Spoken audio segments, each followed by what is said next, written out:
Welcome back to the show, everyone. Today we're diving into one of the darkest chapters of America's early frontier.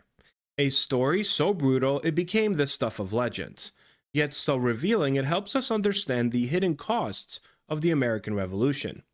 In 1798, on the wild roads of Kentucky and Tennessee, a pair of brothers unleashed a 9-month reign of terror that left dozens dead in gruesome scenes that still shock us today. They've been called America's first serial killers, but as today's guest argues, their story's far more than simple bloodlust. I'm thrilled to be joined by historian Katherine Grandjean, associate professor at Wellesley College, and author of the brand new book, Kingdom of Devils, a tale of murder in the shadow of the American Revolution. Katherine's amazing detective work pulls these forgotten murders out of the folklore and into the light, showing us that violence simmering at the heart of the young United States was very real. I hope you guys enjoyed today's conversation.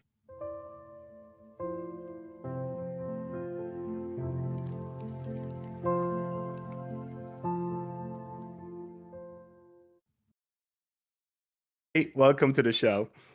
Thank you. So good to be here. So let's talk about the journey to this book. How did you come about finding this story? And I know you mentioned you found it as part of a class you were teaching, but what got you about this thing and you were like, I'm going to really pursue this? Yeah, it was a complete accident, just kind of serendipity, honestly. I was not looking for this story, but I was teaching a course on early American violence, which is the thing I teach about from time to time. I've been interested for a long time in violence and its history, especially as a kind of, the roots of violence in American society. So was teaching a course and I assigned kind of an old roundup of violent episodes in American history that Richard Maxwell Brown wrote in the 1960s. And I had not read it, like poor teaching practice, right? But this is a thing we all do sometimes. I wanted to Yes, give my yes. students a little bit of a sense of the possibilities of what they might want to write about in their own research projects. So, it was just an article that kind of was an overview of violent episodes. And the harps were mentioned in about two sentences. It kind of alluded to these two brothers who had terrorized the Kentucky frontier in the 1790s and probably killed, somewhere in the neighborhood of 25 or 30 people.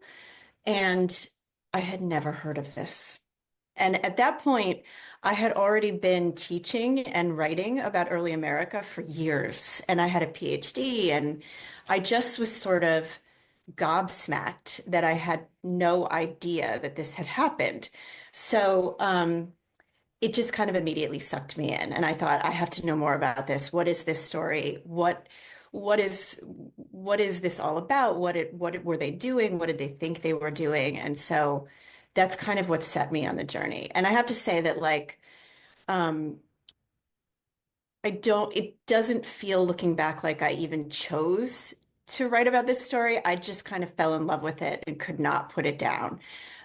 So yeah, I mean, it was just kind of something I wasn't setting out to do, but I couldn't let it go.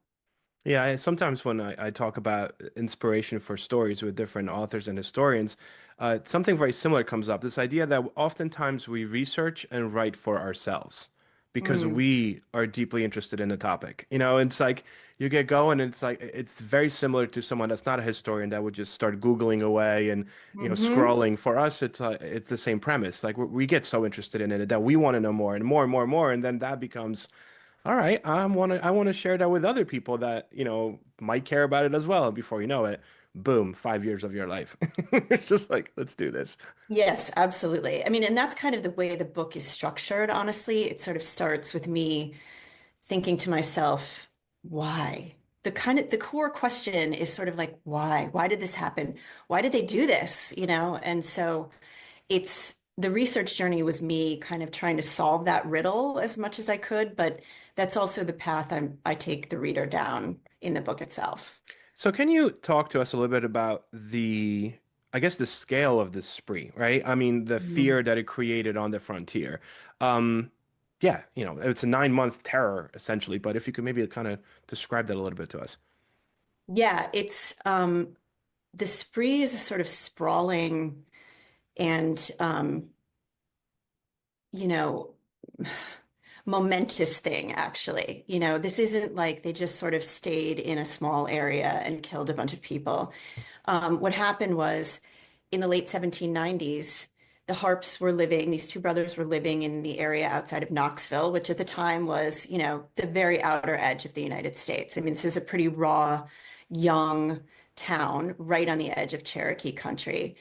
And in late 1798, for whatever reason, and this is part of what I puzzle out in the book, they sort of fled Knox County and kind of went north from Tennessee into Kentucky, um, following what was then the Wilderness Road, which is a kind of path that arcs through Kentucky.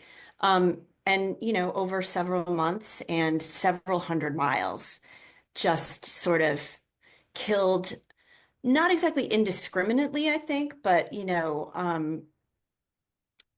as much as they could get away with, Hmm. and this is a time when law enforcement isn't really equipped for that, honestly. The sheriffs and the constables and the sort of deputies that were this thin web of peacekeeping on the frontier really were not prepared for men who just kind of skipped county lines and kept on killing. So the geography we're talking about is pretty sprawling. It's actually pretty immense. And actually, the postscript, this sort of epilogue of my book, the end of the story even reaches into the lower Mississippi River Valley, into Mississippi Territory and Spanish Louisiana. So it's not exactly local history. They covered a lot of terrain. Yeah. And it seems like there's sometimes just no rhyme or reason because you said they killed with knives, they killed with guns. It was kind of like they killed, which is why for the longest time, I think the story was kind of stuck in this, well, there were just these murderers that have, no background as to why they're doing it. They just want to do it for pure evil. And your Mhm. book kind of deconstructs that. Can you elaborate on that? Yeah, that is how most people understood the harps for many years, both in their lifetime and in the generations that followed. This sort of easy explanation is to say, oh, they're fiends, they're just bloodthirsty, they're monsters, That never felt totally satisfactory to me. I just sort of thought, as a historian and a kind of armchair psychologist, there has got to be more to this story. I mean, do you just wake up one day and kill 2 dozen people? I mean, what sort of precipitates that? What triggers it? That's really kind of the mystery that I set out to solve. And, it's understandable that in past generations, which were much more inflected with like um, thinking about original sin and Christianity as a kind of way of understanding people's actions, especially bad actions. It was a sort of ready answer to say, oh, they're evil. But I just didn't kind of accept that. And I actually think the murders are much more complicated than that. I think there is, it's a little arrogant to say, oh, I'm going to figure out the meaning of any set of murders, let Yeah. alone murders that happened 200 years ago. But I think there is some meaning. I think there is some sort of historical significance to the murders. And that's really what I set out to excavate. Yeah. Yeah, and you look at the personal failures, economic desperation, it's almost like you're trying to find the motive, right, in a sense. And Yeah.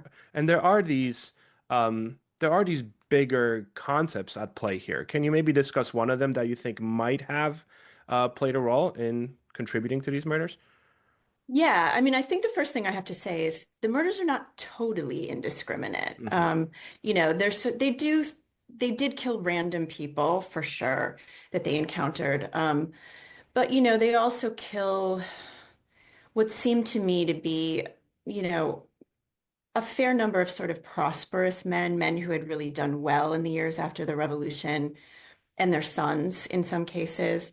So, some of the victims look like agents of their misfortune. And so part of the story that I uncovered, which has really never been part of the Harps legend and never really been sort of understood as part of the narrative, is that they did have in East Tennessee in the sort of mid to late 1790s, in the years immediately preceding the murder spree, they did have a series of misfortunes and disappointments and, failures, even maybe is the way to sort of conceive of it, almost like a series of dominoes knocked. And um, that's not only important for understanding their story and kind of like bringing into focus the whole picture, but it is also in many ways an important way of understanding the kind of violence that they're perpetrating, right? Which is like not exactly analogous to a modern serial killer who's just killing for, the sort of perverse pleasures of other people's suffering and the kind of gruesome or sexual um, rewards that, modern serial killers often get. I think the harps are really better understood in a kind of different way. They much more resemble modern mass killers, actually. And I want to be careful to not make too much of a sort of linear analogy here, but what I think really they are doing is expressing a kind of frustration with their inability to create a respectable life for themselves, which seems to be what they were trying to do in East Tennessee before the murders began. Willie, who's the sort of smaller brother, who I think is sort of the brains of the pair, actually. Um, he bought land. He got married. I mean, he was a newlywed sort of fairly shortly before the murder started. So it looks kind of like they're trying to just establish themselves, get a competent household together, get some property, just like any other anonymous American man would be doing in the late 18th century. Um, and I think the key in many ways to unlocking what this spree was really about is understanding that they were not able to do that, and Yep. that's not unusual, by the way. I mean, part of what the book does is sort of show you that everybody who's sort of rushing into Western territories and trying to sort of make a life for themselves in this era isn't able to do that. It's actually much harder than we think to get a secure claim to land and sort of launch yourself. Um, so they speak to, I think, frustrations that are not totally unusual for the time period. So I think the context, the American so-called West, is, as I was reading a book, it felt like it was a character. It was another Mm, character in this story. And it was a character that, just like all other characters, that interacts with all these other pieces. So mm, while we are obviously talking about these two brothers and their wives and all that stuff and children, right, future, but when you zoom out, the Americana, the American frontier is a character here. And I think that context is very important. Can you maybe explain to us how the American Revolution was liberating for some, but kind of, I guess, destabilizing is the word I'm looking for others, and how that in itself plays a role in this murder spree? yeah, I mean, that is the headline of the book in many ways, right? The revolution, which is an incredibly momentous and in many ways magical and freeing event for American citizens. Um, it's a liberating moment, no question. And I'm not taking anything away from that. In fact, that is key to understanding, I think, the frustrations that floated in its wake, right? Um, One of the things that I argue in the book is that it's precisely that liberation that sort of makes a space for men, especially in the years after the American Revolution, to feel disappointed and sort of socially stymied. And, um, you know, before the revolution, people were subjects, they lived under a monarch. Monarchy and monarchical society are much more predictable and secure, and that's kind of the that's kind of the benefit of living under a monarchy, right? Things are basically stable. You're protected. it's predictable. But what the revolution did beyond just sort of freeing the United States from Britain's political control is that it said to individual men, now you're free, now you're independent, pursue your happiness, right? Make your way in the world, pursue your dreams. And it sort of gives them permission to imagine things for themselves that they had never really been able to imagine. I mean, I always think of the very famous quote by Thomas Paine, you know, now we see with other eyes, we think with other thoughts, right? We hear with other ears. It changes the very way that Americans think about themselves and what is possible. And that's a beautiful thing. I mean, that's sort of the power of the American Revolution. It's the American dream, right? That it's the genesis of it. What is also true, though, is that there will be men who can't fulfill those dreams, who are frustrated. The revolution created a much more sort of competitive society, a much more, in some ways, chaotic kind of society where there were going to be winners and losers. And some of this story is about that, right? The losers don't always go quietly. To go back to what you said about the West is a character, right? In this tale. I mean, all of it unfolds in what at the time was a pretty Frontier, I guess. If you think about it, it's not like we went all the way to California by any means, you know? yeah. So, yeah. Yeah, no, it's East Tennessee, which is sort of where the preamble to all of this took place. It is really a kind of wild place in this time period. It's a place where there's a lot of precarity, there's a lot of unpredictability. It's right on the edge of Cherokee Nation. It's a place where everybody's kind of rushing in and trying to stake out claims to land. People are squatting, people are trying to buy land.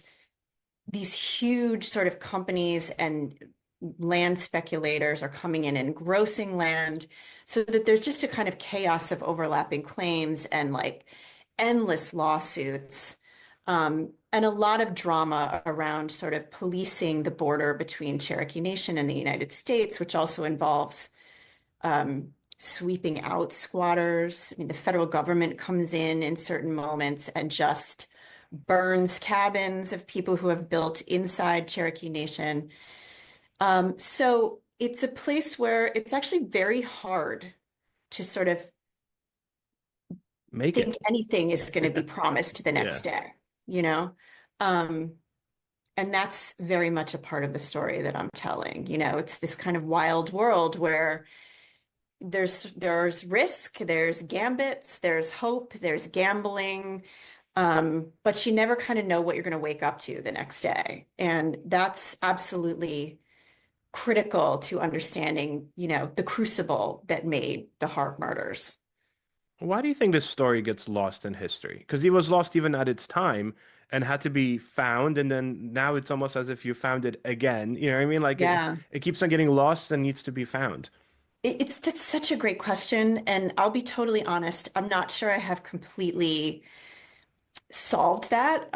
But, you know, I think in the early years and in the immediate wake of the murders, and maybe even in successive generations, there's a little bit of a hesitation to like get too close to this story. And there's a definite resistance to wanting to embrace it as any kind of, you know, part of the mainstream American story. People are sort of they want to keep these murders at arm's length. Like, you know, they must have been monsters. Maybe they were loyalists, which is another thing that really gets pumped up in the lore around the Harps, that possibly these are two kind of loyalist sons who are just meting out revenge in the wake of the revolution.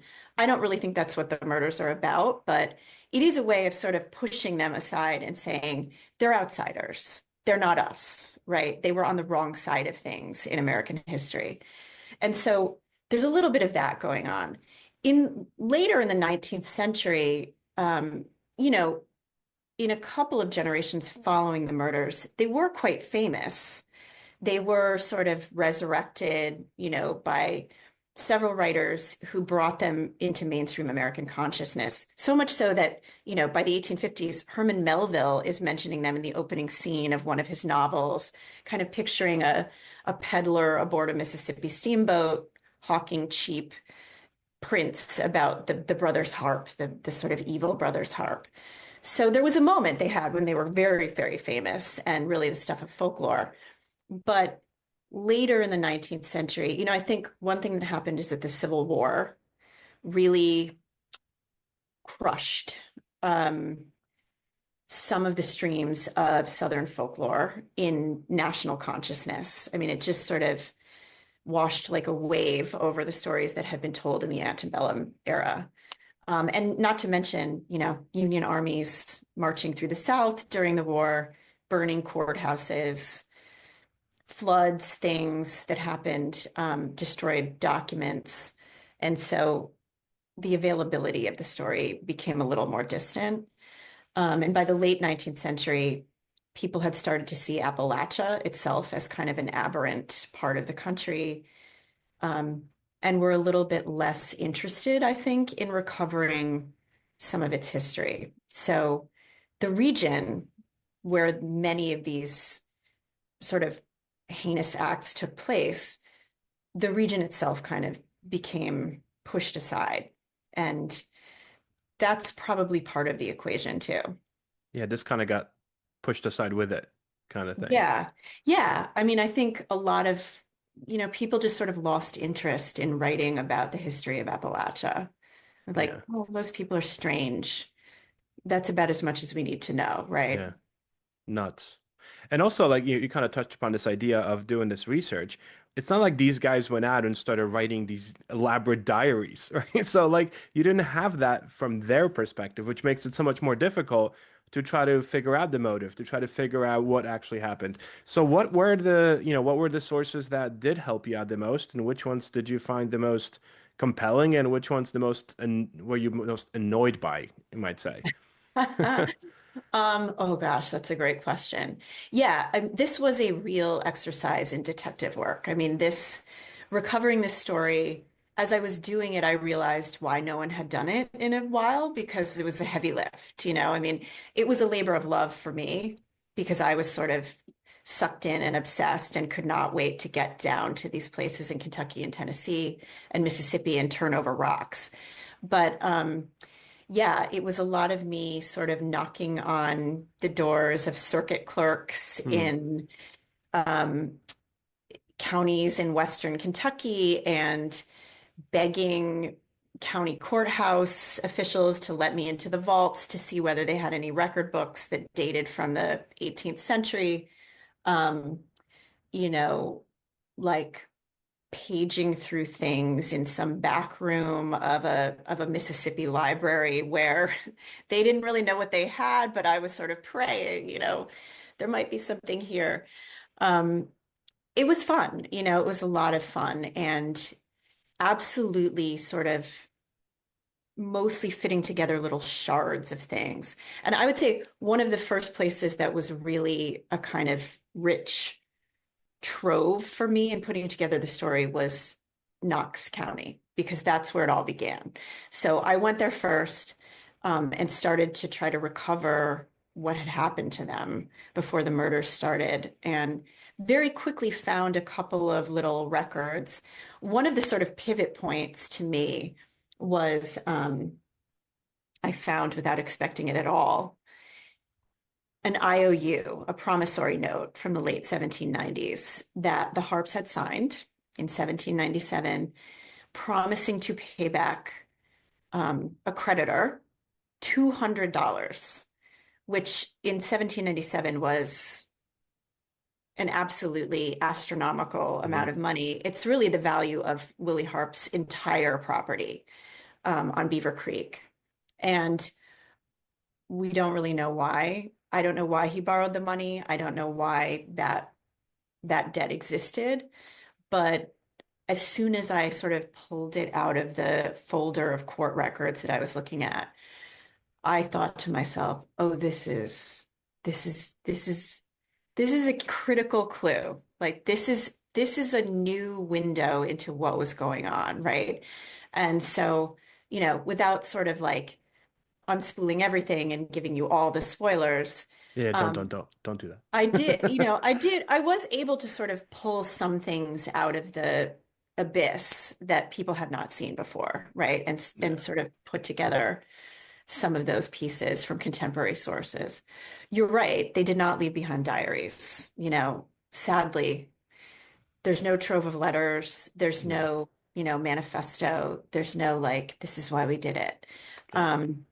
But starting in about the 1840s, a man named Lyman Draper, who was one of the earliest historians of the Trans-Appalachian West and the Revolution, he took a shine to the harps and he started collecting not just materials related to them, but actually, in fact, oral histories.